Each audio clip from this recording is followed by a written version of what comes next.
Welcome to Season's blog. What is yield? People often think of finance as buying low and selling high. But something else has been quietly running global economies for centuries. It's called yield. And here's a non-technical primer explaining what it is, how it works, and above all, why it matters. Before getting into the nitty-gritty though, let's visualize the concept with examples from everyday life. Example number 1, the apple orchard. You plant an apple orchard, or maybe just one tree. Every fall for years, apples grow and you can do whatever you like with the harvest. Eat, sell, give some to your friends and family. Maybe one day you'll sell the orchard for a profit. But regardless of that, it gives back more value every season while you still own the trees. Example number 2, the coffee shop membership card. A regular customer walks into a coffee shop, buys a latte, drinks it, and leaves. Transaction complete. You, on the other hand, buy the membership card this shop is selling.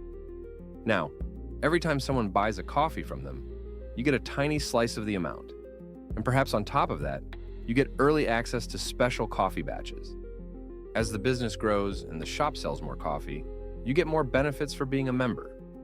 Whereas the regular customer just got one coffee and that's it. Maybe they'll come back, maybe they won't. But either way, a one-time value is all they get, even if it's multiple times.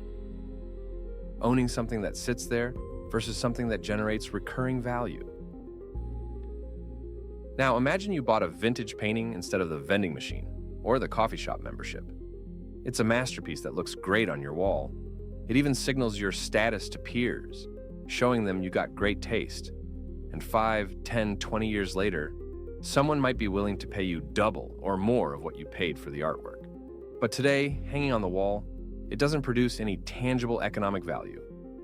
Unlike your apple orchard or coffee shop membership, the painting, no matter how valuable it is otherwise, doesn't generate recurring value. That is, it doesn't generate yield, the ongoing flow of value that you get from something you own and hold. Why does this even matter? Now that you understand what yield is, we can discuss why it's such an important aspect of any financial system. Think of it like this. You've got money sitting around. You could stuff it under your mattress. Or you could put it somewhere that generates ongoing benefits. Where do you put it? Somewhere super safe, generating small, steady benefits? Somewhere moderately risky, but generating better benefits? Somewhere riskier, with the potential to get the highest benefits? The level of yield, that is, benefits, tells you something about the opportunity. Higher yield usually means higher risk, but it also shows where that money is needed most urgently.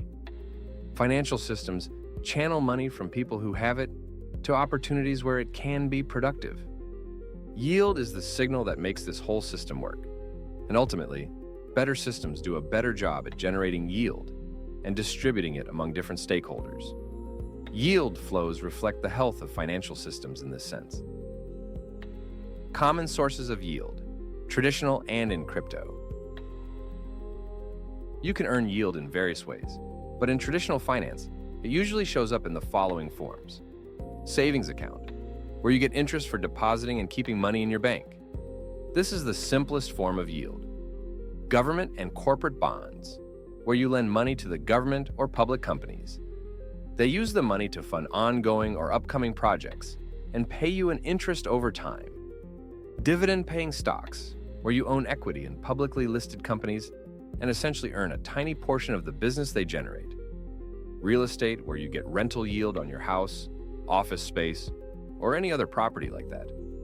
On the other hand, an extensive range of novel yield systems have emerged in crypto over the past 4 to 5 years.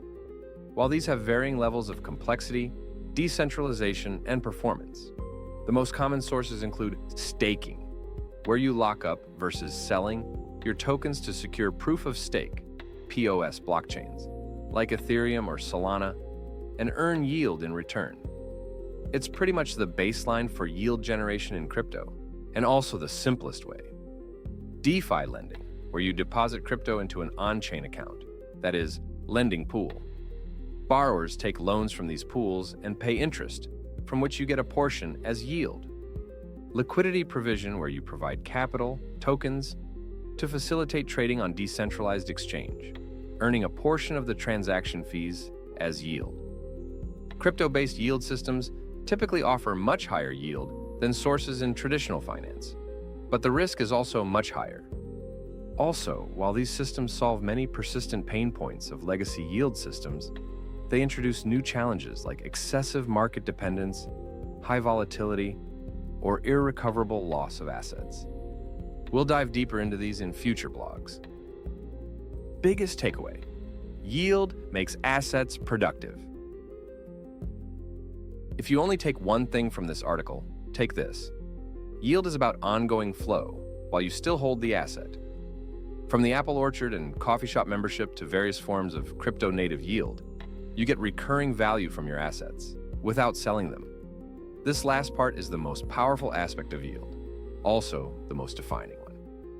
Rather than sitting idle with untapped value, your assets become productive when they generate yield.